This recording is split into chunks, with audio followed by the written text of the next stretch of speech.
L'histoire du complot de God Seth. Le dieu maléfique Seth a organisé une fête. Le dieu disposa les cônes de graisse parfumée en un large cercle et y mit le feu pour éloigner les moustiques gênants. J'ai offert aux déesses des colliers tressés de nénuphars, et je savais que cela me gagnerait sûrement les faveurs d'Asset. Dieu a rempli un réservoir d'eau propre et pétillante pour que chacun puisse se laver les mains.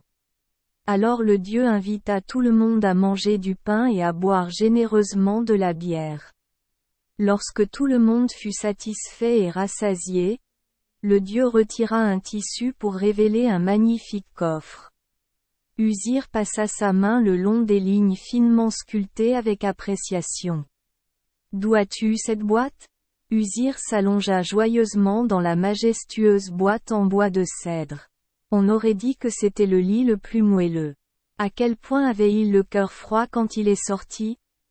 Commande suivante: une combinaison appropriée de jaune, la couleur aimée du grand dieu Ra, et le bleu, la couleur chérie par son épouse bien-aimée Asset, rendait l'arche presque irrésistible pour lui.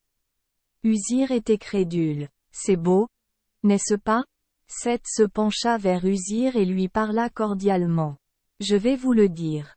Celui qui rentre dans cette boîte est son propriétaire. J'aimerais pouvoir être cette personne avec cette belle boîte. » Tous les invités se relaient dans la boîte. Point. Mais tout le monde était trop petit ou trop long, aussi gros ou trop maigre.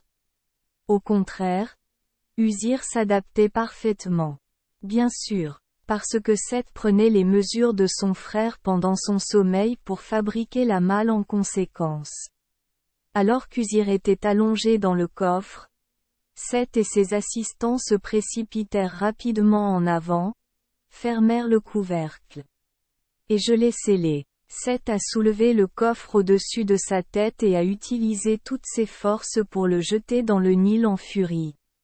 Et pour la première fois depuis longtemps, je ne m'en souviens plus, Seth ressent la victoire. J'ai secoué Uzir, secoué du désastre de ma vie. Enfin, je peux être tout ce que je veux. Je ne suis pas derrière l'ombre de personne. C'est le mal que la jalousie indomptée peut exprimer. Mais le bien a sa propre façon de répondre et tous deux Asset et Uzir sont incroyablement bons. C'est loin d'être la fin. Point. Merci les enfants des Esperluette Croisillon 39.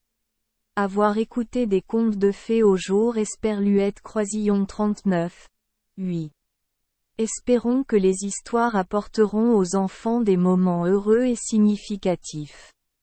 Si vous aimez notre chaîne, veuillez appuyer sur le bouton S Esperluette Croisillon 39. Abonner, pour ne manquer aucune histoire intéressante. Je vous souhaite une bonne nuit de sommeil et de beaux rêves. Rendez-vous dans la prochaine histoire.